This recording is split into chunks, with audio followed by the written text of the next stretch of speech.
We're going to get into red because it's Chinese New Year today, Year of the Snake.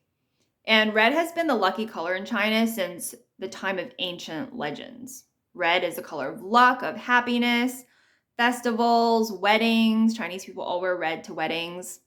I was trying to think of another culture where there's a culture-wide lucky color. The only one I could think of is maybe green in Ireland, like the luck of the Irish, green leprechauns. Greece and Turkey have the blue evil eye, but one lucky color across thousands of years in one culture. Pretty special. So if you see anyone related to China, to East Asia today, if you go to any Chinatowns, Koreatowns, obviously if you go to those countries themselves today, everything will be red.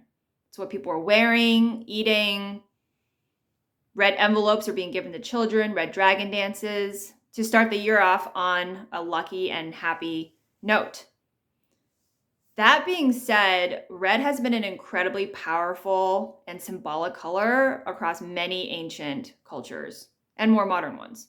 So ancient Egypt wrapped their mummies in red linen to signify good fortune in the afterlife. Ancient Sparta, Persia, Rome, their warriors wore scarlet to battle. Red was a symbol of power and privilege in medieval Europe. But where did red come from? Red dyed fabric, especially. In most of human history, dyed clothing, dyed fabric was a luxury, was very expensive.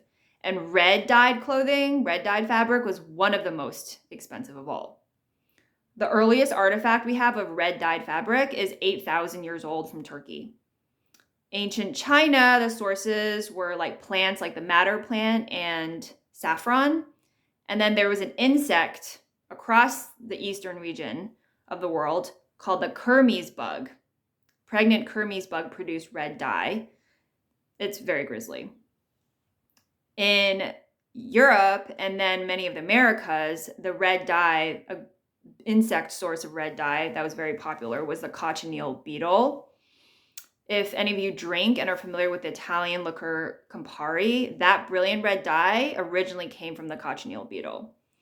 I believe only like 2 licensed producers of Campari still use cochineal beetle, one being Sweden. I don't know why. I don't think we should use cochineal beetle anymore. In medieval Europe, the republic, the country that had a monopoly on red dye across Europe was the Republic of Venice. So Venice produced something that they called a Venetian scarlet, and it was the recipe of that dye was literally a state secret. It came largely from the Kermes bug, unfortunately. And it was so rich and brilliant and gorgeous that all the monarchs across Europe would order their textiles in that Venetian scarlet from Venice. So if you guys tour European palaces or go to Italian palazzos, you'll see something like this quite a bit.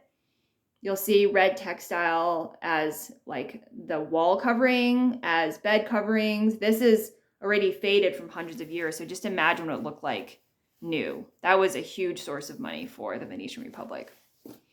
Go get yourself something red today. I don't own red, so I definitely will go find something.